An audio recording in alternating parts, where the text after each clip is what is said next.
right, we are here at Luan Quach's house to give a little tour of his studio and see how he does his magic. Let's go check it out.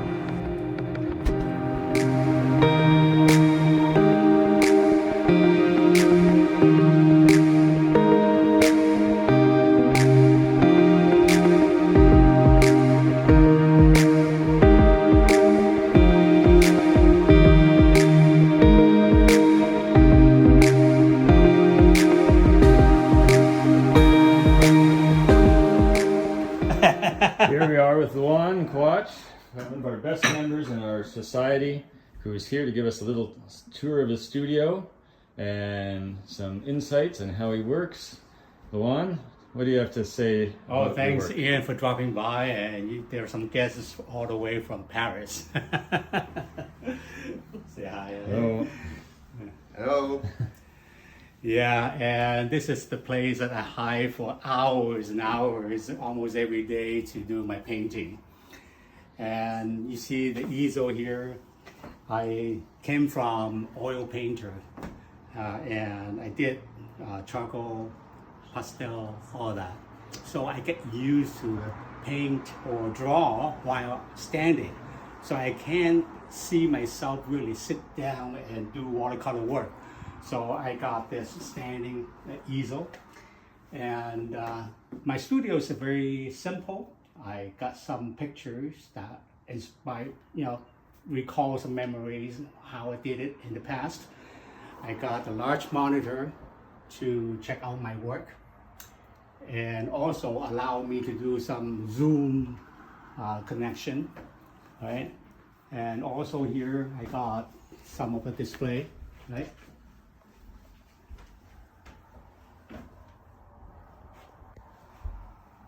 And for the most recent award, for a couple months ago, I got this Child's Comfort Award from CSPWC, and that's from this painting.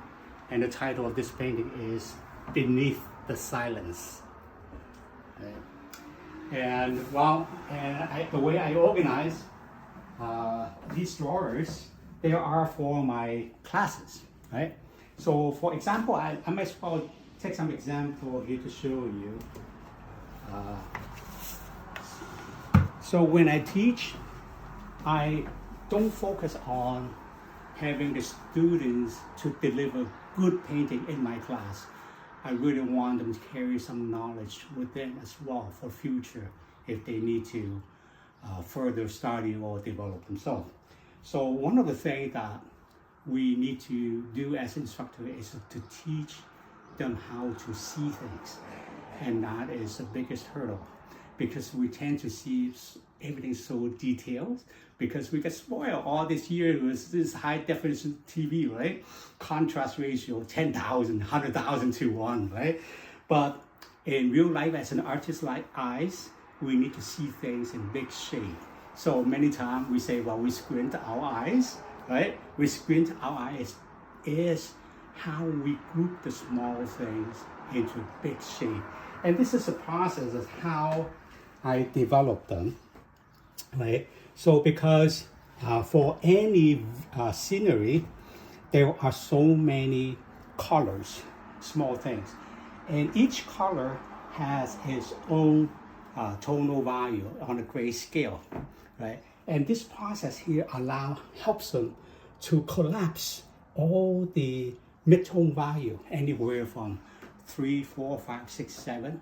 Don't care, just collapse them so that you can see a huge shape in 5 values, right?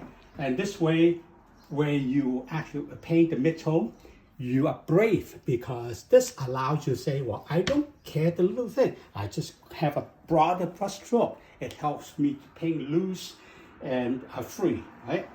So these are some of so probably you're familiar with this, right? This one was in one of the challenge, whatever project, right? Choice. Exactly. Mm-hmm. So here again, right? Mm-hmm. So then you're saying, well, okay, how do I come up from here to next level? So once you collapse everything into metal, at the end, we just have to emphasize some of the dark area. You can see when you add certain dark area, everything comes through, right? So let me give example of colors, the final product.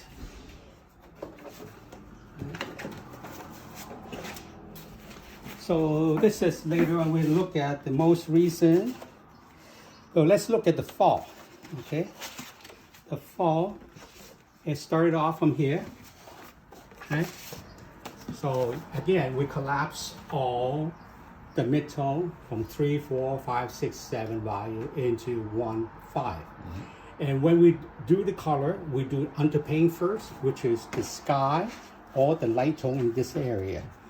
But then when we do the metal, we use this and start to decode that in the level of 6, 7, and small little detail. And we only add the accent dark color at the very end, right? So this is for intermediate watercolor for my class.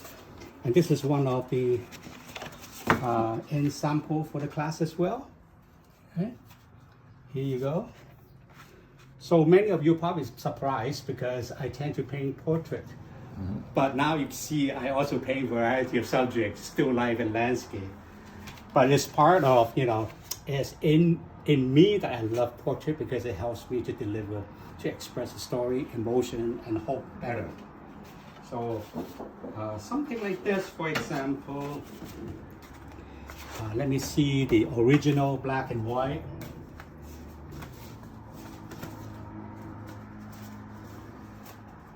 There you go. This is how it started off, and that's how it ends, right?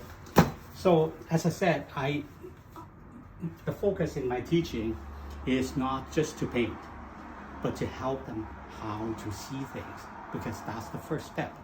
So at the end of the day, Western art, watercolor art, we paint what we see and we paint what we know. But when you advance in a higher level, then you need to paint the effective light on the object, not the object itself, right? And to do all this is the process that you must take along the way. Is there any questions, Ian? Oh, very good. It's very interesting to see your other work, aside from just the portraits. And yeah, your tonal studies here, that's very interesting. Right. Yeah, it's more of the demo in the class, demo in the class. Do you have any advice for upcoming artists? What's the best way to give a boost to their skills to develop? Okay, it's a very good question, because many people say, well, you practice, right? And I have a little bit trouble with that interpretation, right? Because it's like a crank, right? Mechanical crank.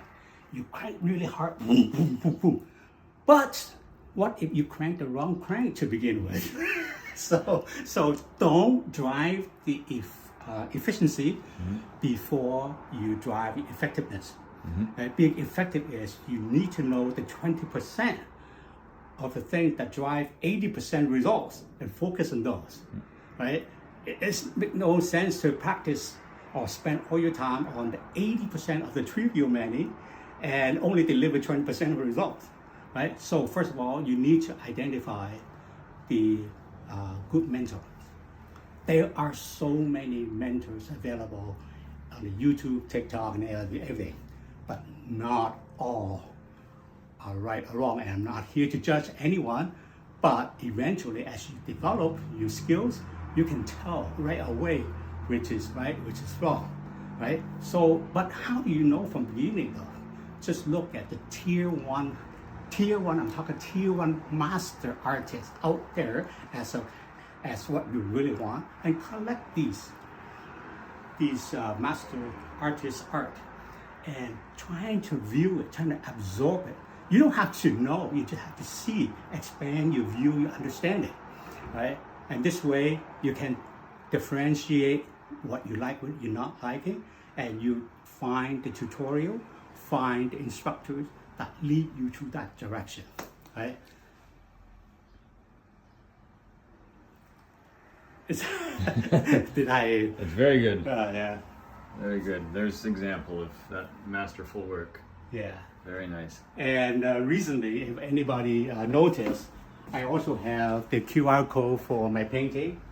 And once people scan that QR code, it take you to the YouTube audio. There's a song, lyrics, and music composed by me to support the painting, the story of the painting. So I have done that recently. I got song for this. So they are actually my YouTube channel. So if you have a chance, search around and you'll find out. Okay, thank you, Luan. Thank you so much. Great to see your work. Good to see your studio. And you know what? I would want to show you my classroom downstairs. Okay. So let's go. this is this. All right. Right? Wow. Oh wow. So this is my little studio, the classroom for my students. I teach all the way from beginner to advanced levels, right here at home, right? So this is where I would demo my work, right? And standard setup, I got the plexiglass on the inclination about 25 degrees, right? And I also have this for recording or for the Zoom purposes, right?